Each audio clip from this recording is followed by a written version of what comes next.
आज मौनी अमावस्या इस पूरे कुंभ महापर्व का मुख्य दिवस था, मुख्य तिथि थी आज। कुंभ नामक जो योग ज्योतिष शास्त्र के अनुसार है, वो सारे दुर्लभ योग आज की तिथि में ही भगवद अनुग्रह से प्राप्त हो रहे थे। और जनता का उत्साह आप लोग लगातार देख रहे हैं। सरकारी लोग कह रहे हैं कि 10 से 12 करोड़ लोग परिसर में हैं। हमने गिनती तो नहीं की है। जो लोग कह रहे हैं उनकी बात माननी चाहिए। आज कुछ घटना भी घट गई।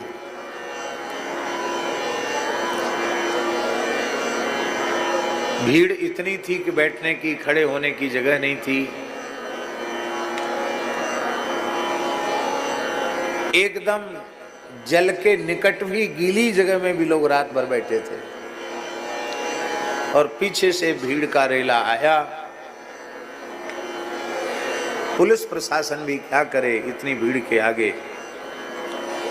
और कुछ लोग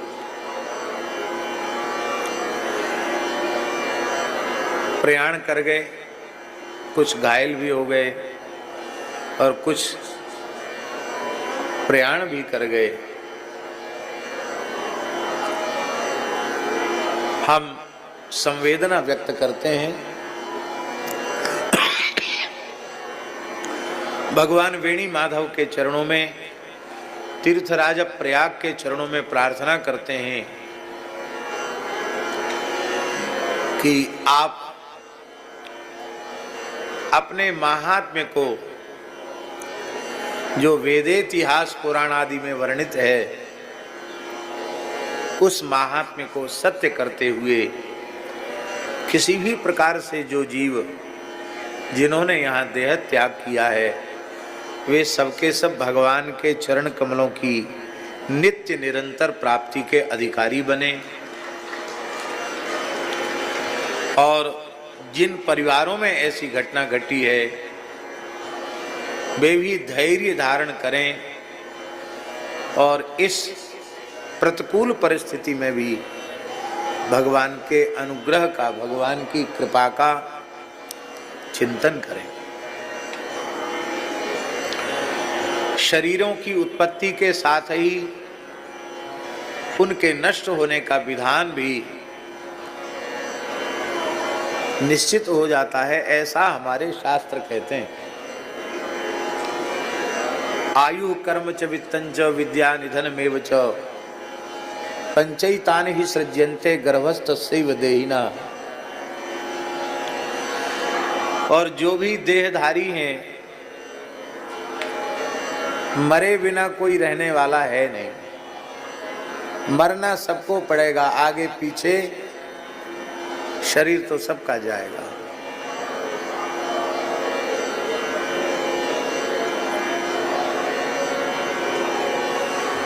लेकिन आज की इस घटना को हम इस परिप्रेक्ष्य में देखें कि प्रयाग मरण पुनि त्रिवेणी तीरा और कुंभ पर्व क्षणभंगु शरीरा। यद्यपि ये यहाँ से निकट में ही श्री निषादराज जी की उक्ति है, समर मरण पुनि सुरसर तीरा राम काज क्षणभंगु शरीरा। लेकिन आज के परिप्रेक्ष्य में हम उसका विचार करें तो प्रयाग मरण पुनि त्रिवेणी तीरा और कुंभ पर्व क्षणभंगु शरीरा। वस्तुतः अनुकूल परिस्थिति में हमारी भक्ति की, हमारे सत्संग की, हमारे ज्ञान वैराग्य की, हमारी श्रद्धा निष्ठा की परीक्षा नहीं होती है, प्रतिकूल परिस्थिति में ही होती है।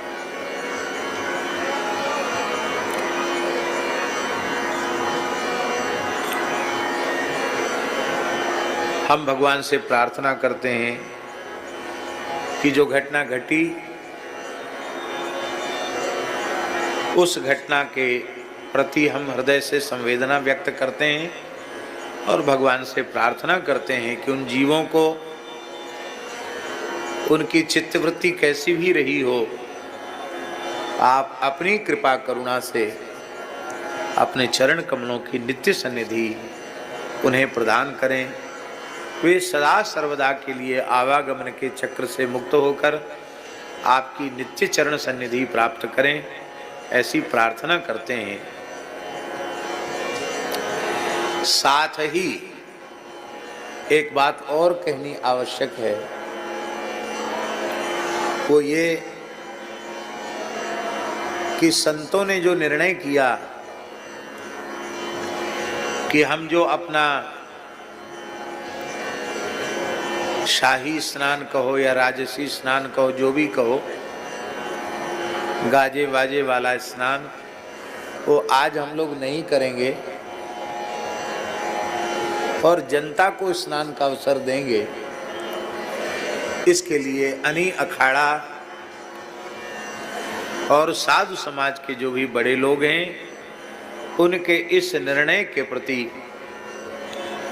हम बहुत अधिक कृतज्ञता ज्ञापित करते हैं और उन अपने बड़ों को सभक्ति वंदन करते हैं। एक बात और कठोर सी बात है, लेकिन कहना हम चाहते हैं। ये घटना क्यों घटी?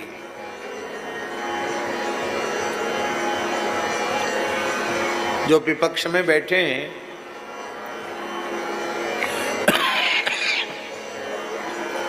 वो तो अवसर ही देख रहे थे, कुछ न कुछ ऐसा हो कि हमें बोलने का अवसर मिले।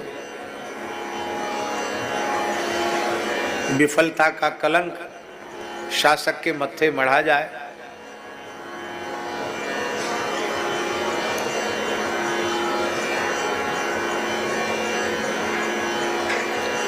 तरह तरह की ऊटपटांग टिप्पणियां भी लोग कर रहे हैं।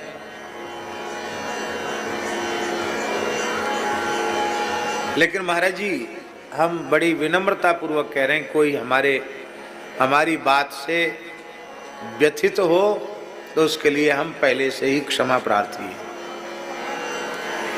ये इतने बड़े बड़े जो शिविर लगे हुए हैं, पंडाल बने हुए हैं, ये संतों की ही नहीं, सेठ साहूकारों की ही नहीं, जनता जनार्दन की सेवा के लिए बने हुए।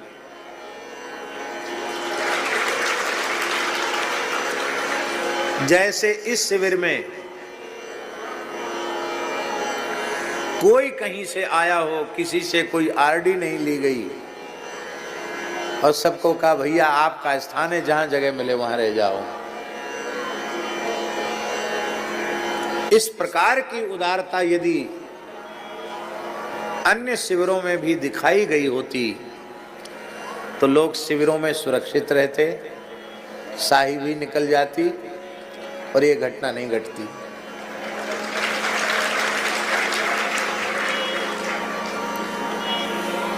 यहाँ भंडारे में वितरित करने के लिए कंबल बाजार से मंगाए गए थे, खरीद के, पर कई दिनों से हम देख रहे थे कि लोग, यहाँ जगह तो उतनी है नहीं, रात में भी यहाँ लोग लेटने की जगह नहीं थी, लोग बैठे बैठे ही समय बिताए, खुले आकाश के नीचे पड़े, रोड पर पड़े हुए हैं। 30-30 किलोमीटर पैदल चल के आए, थक के छू रहे हैं।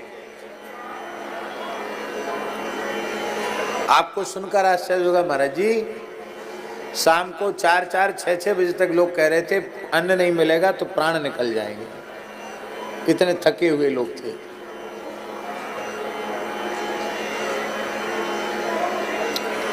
ठाकुर जी की कृपा से यहाँ अहर्निश ठाकुर जी की ओर से सभी को प्रसाद पवाया जा रहा है, किसी के साथ कोई भेद नहीं।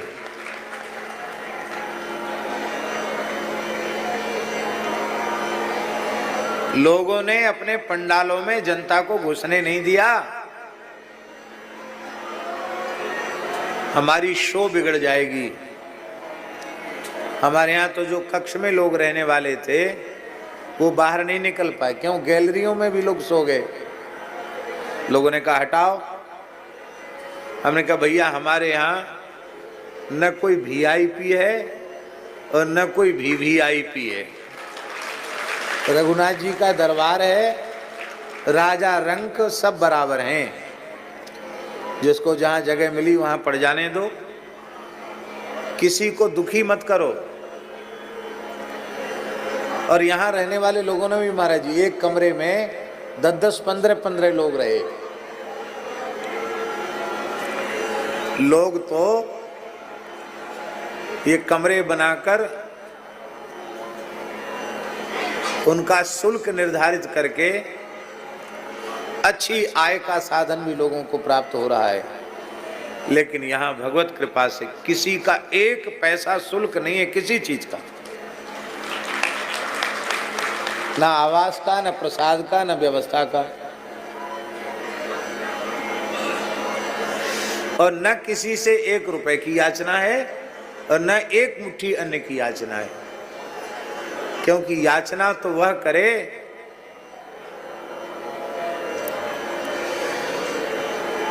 जिसको अपने श्री रघुनाथ जी पर भरोसा न हो। श्री रघुनाथ जी के संबंध में मलुकदास जी कहते हैं,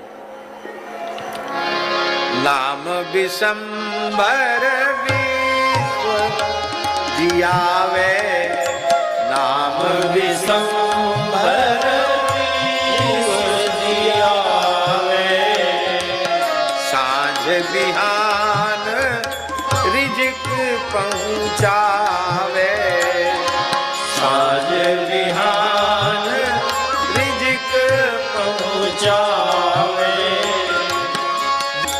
और सब ठाकुर जी की कृपा से हो रहा है। तीर्थराज प्रयाग में बैठे महाराज जी, हम तो संकल्प भी नहीं कर रहे हैं कि ऐसा हो जाए। हाँ, भगवान से प्रार्थना जरूर है कि प्रभु आपके यहाँ आकर सबको प्रसाद मिले, सब सुखी रहें, सब प्रसन्न रहें। इतनी प्रार्थना हम भगवान से करते हैं। उस प्रार्थना से भगवान ही कृपा कर रहे हैं। कोई मनुष्य यदि खुद श्रेय ले, हम अपने आप को कहें कि हमारे द्वारा हो रहा है, तो हमको इस धरती का सर्वोत्कृष्ट मूर्ख माना जाए। यदि हमारे मन में ऐसी बात आवे तो ये किसी का नहीं, ये सब भगवान का किया हुआ हो रहा है। कर्ता कारयिता च सः, गुरुजन बैठे हैं, आचार्य चरण विराजे हैं, पूर्वाचार्य चरण विराजे हैं, वे ही सब कर रहे हैं। तो एक तो ये बहुत जरूरी था कि लोग जो शिविर लगाकर बैठे हैं उनको परिस्थिति देख करके, हम अच्छी जगह में सो रहे हैं और जनता रोड पर पन्नी बिछाकर पड़ी हुई है, आपको दया नहीं आती? यहाँ भंडारे के लिए, कंबल बांटने के लिए मंगाए थे, पर हमने कहा कि केवल चादर ओढ़ के, पन्नी ओढ़ के लोग सो रहे हैं, कंबल सब उड़ा दो रात को लोगों को। कई गांठ कंबल बाहर रोड तक सब जगह उड़ा दिए गए। और पहले तो ये नियम दिया गया, भाई जिसको जरूरत हो कार्यालय से कंबल मांग के ले लो। लोगों ने लिए, कार्यालय वाले तो बोलते हैं ना कि आप जब जाएं तो जमा करके जाएं। एकाध किसी ने जमा किया, बाकी सब भगवत प्रसाद मानकर ले गए, तो अच्छा ही किया। लोगों ने कहा कंबल देना बंद कर दें, लोग वापस नहीं कर रहे हैं। अरे भाई, ओढ़ने के लिए आए, ओढ़ेंगे, बुरा मत मानना। साधुओं के पास कमी नहीं,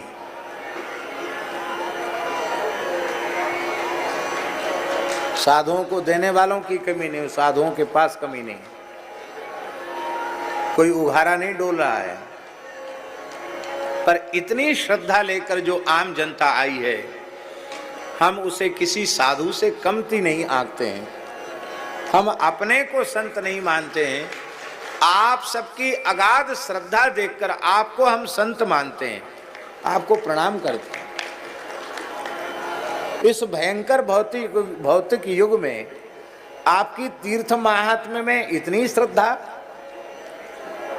क्या संत के लक्षण हमारे जीवन में है?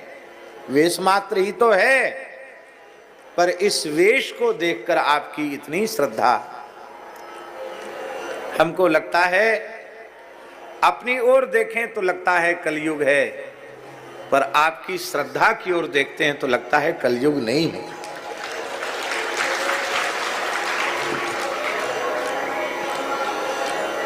तो ये होना चाहिए। यद्यपि ये बात बहुत से लोग गलत मानेंगे कि ऐसा बोल रहे हैं, माने तो माने, कोई बात नहीं, सही बात को कहना भी चाहिए।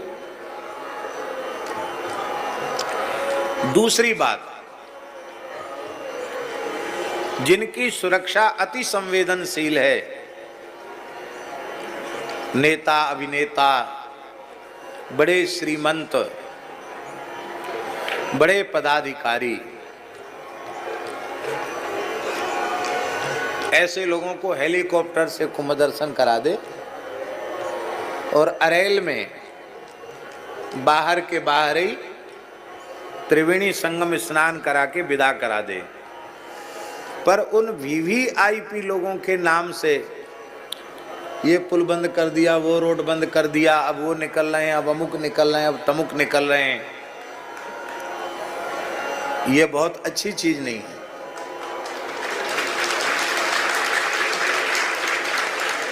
हम किसी का, न तो हम किसी दल के हैं, न किसी पार्टी के हैं, न किसी पंथ के हैं, हम तो विशुद्ध रूप से वैदिक सनातनी हैं, वैदिक सनातन धर्म वैष्णव हैं, श्री रामानंद संप्रदाय के एक छोटे से सेवक हैं, और हम किसी जाति वर्ग पार्टी वगैरह के हम नहीं हैं। अपना कोई न कोई अपना है, न कोई पराया है, भगवान के नाते सब अपने हैं, पराया कोई नहीं। तो ये भी महाराज जी एक कारण रहा। भाई या तो आप आओ, सरल भाव से आ जाओ, कोई बात ही नहीं है, वैसे आ नहीं सकते क्योंकि उनकी सुरक्षा बहुत संवेदनशील है, तो ठीक है ना, वहां स्नान करो अरेल में, बाहर के बाहर स्नान करो, त्रिवेणी है वहां। पुराणों के अनुसार झूसी, प्रयाग, अरेल ये मिलकर त्रिकोण है, और त्रिकोण क्षेत्र में जहां भी स्नान किया जाता है वो संगम स्नान है। और अरेल में तो संगम का बहुत सुंदर दर्शन होता है, विशुद्ध संगम है, तो वहां लोग गोता लगावें और बाहर के बाहर चले जाएं। ज्यादा उनको दर्शन करने की इच्छा है तो आधुनिक यंत्र इस प्रकार के हेलीकॉप्टर वगैरह कि उनमें बैठ करके भी ऊपर से नज़ारा ले सकते हैं, देख सकते हैं, क्योंकि वो सामर्थ्यवान हैं। यहाँ तो आम जनता का ही विशेष आदर होना चाहिए, साधु संतों का आदर होना चाहिए। यद्यपि प्रशासन ने बड़ी तत्परता दिखा करके जो संतों का स्नान है वो भले ही सवेरे नहीं हो सका, पर अनेक अखाड़ों का स्नान अपराह्न काल में सरकार ने करवाया। हमारे पास भी अखाड़े से निर्देश आया, बड़े संतों की आज्ञा हुई, पर अपने राम तो बढ़िया से यहाँ त्रिवेणी में संगम में, यही जो संगम है सब संगम ही है, यहाँ स्नान करे आए थे, बढ़िया से पूजन भी किया, खूब गोता भी लगाए। तो हमने अब द्वारा जाना उचित नहीं समझा, और इतने लोग घायल हुए या दिवंगत हुए और हम ढोल धमाका से जाएंगे भी मन में रुचि नहीं थी, इसलिए हम नहीं गए। बाकी जो लोग गए बहुत अच्छा किया। माने हम कहना ये चाहते हैं कि परंपरा टूटी नहीं, परंपरा का निर्वाह हुआ। अब भगवान से प्रार्थना है कि कुंभ की शेष अवधि को भगवान अपनी ओर से कृपा करुणा करके श्री हनुमान जी निर्विघ्न रूप से इसकी सुरक्षा करते हुए और शेष जो कुंभ की अवधि है वो निर्विघ्न सानंद संपन्न हो जाए, सुरक्षित रूप से संपन्न हो जाए, ऐसी प्रार्थना श्री ठाकुर जी से और उनके कार्य में जो निरंतर तत्पर रहते हैं ऐसे अनंत बलवंत श्री हनुमान जी महाराज से हम प्रार्थना करते हैं कि शेष कार्य खूब निर्विघ्न रूप से संपन्न होवे। ये आज कहना जरूरी था क्योंकि